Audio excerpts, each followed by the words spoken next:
Welcome to the Workplace Minute, powered by H3HR Advisors and sponsored by WorkHuman. Thanks for joining me for your quick briefing on what's important in the world of work. My name is Steve Boese. Today on the show, we're taking a look at one of the most famous memos in business history, Warren Buffett's personal message to his top managers at Berkshire Hathaway. It's a masterclass in leadership, culture, ethics, and the power of protecting your company's reputation. We'll break down what Buffett said, why it matters, and some lessons every leader can take from the memo, whether you run a Fortune 500 company or just a 5-person team. Let's break it down. Every so often, a piece of internal corporate communications becomes legendary, not because of flashy language or corporate jargon, but because of its clarity, wisdom, and staying power. And that's exactly what's happened with a memo Warren Buffett has been sending in some version or another to his managers and directors at Berkshire Hathaway for more than 2 decades. Today we're diving into the 2014 version of that memo, an internal message that reads more like a timeless leadership playbook than a corporate update.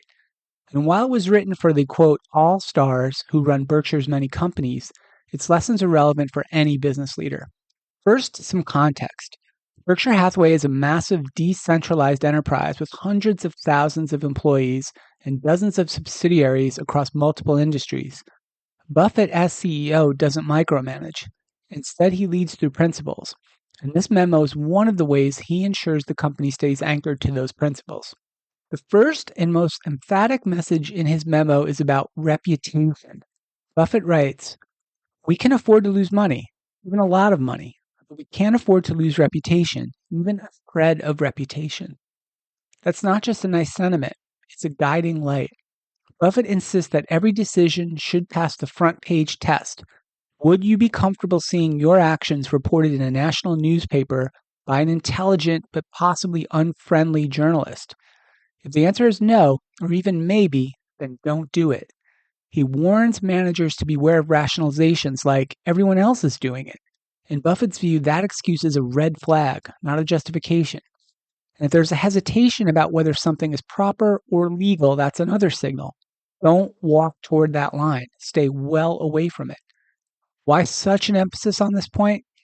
Because for Buffett, culture eats compliance for breakfast. He believes that it's not the rule books, but it's the tone set by leaders that determines behavior.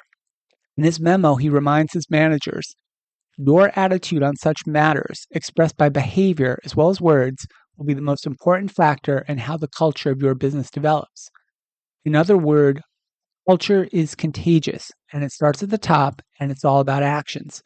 The second major theme in the memo is about succession planning.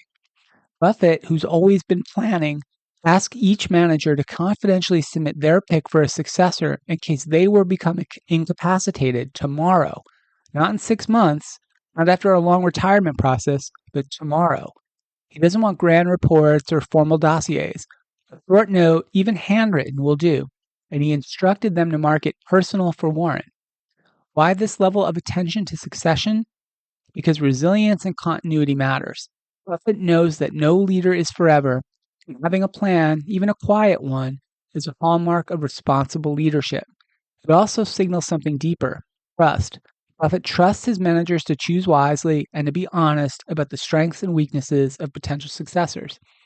Now, what can leaders at any level take away from this memo? Here's a few actionable takeaways inspired by Buffett's approach. First, guard your reputation like it's your most valuable asset, because it is.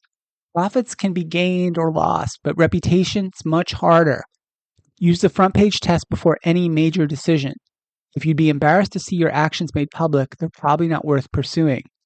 2, reject everyone's doing it as a business strategy. That rationale is a moral shortcut.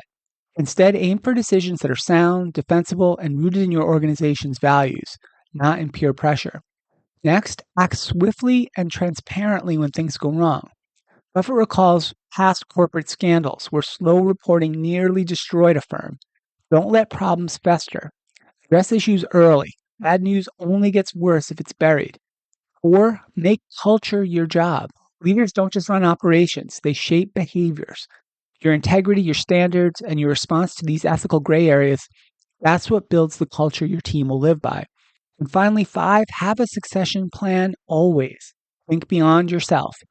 Who would take over your role if you were gone tomorrow? Have a name, have a reason, and communicate it up the chain, even only in a short note. Warren Buffett's memo may have been intended for a select group of managers, but its wisdom is a gift for anyone in a position of responsibility. It reminds us that leadership isn't about control or ego, it's about stewardship. It's about protecting what matters most, your people, your principles, and your reputation. So the next time you're faced with a tough call, remember the Buffett rule. There's plenty of money to be made in the center of the court, and you don't need to dance along the lines. Stay centered, stay principled, and act like it's your legacy on the line, because truthfully it is. That's it for today. Thanks so much for listening, and a big thank you to WorkHuman for supporting the Workplace Minute. If this sparked ideas for you about how your company culture grows and how your leadership works, please share it with a colleague. I'm Steve Boese, and this has been the Workplace Minute from H3 HR Advisors.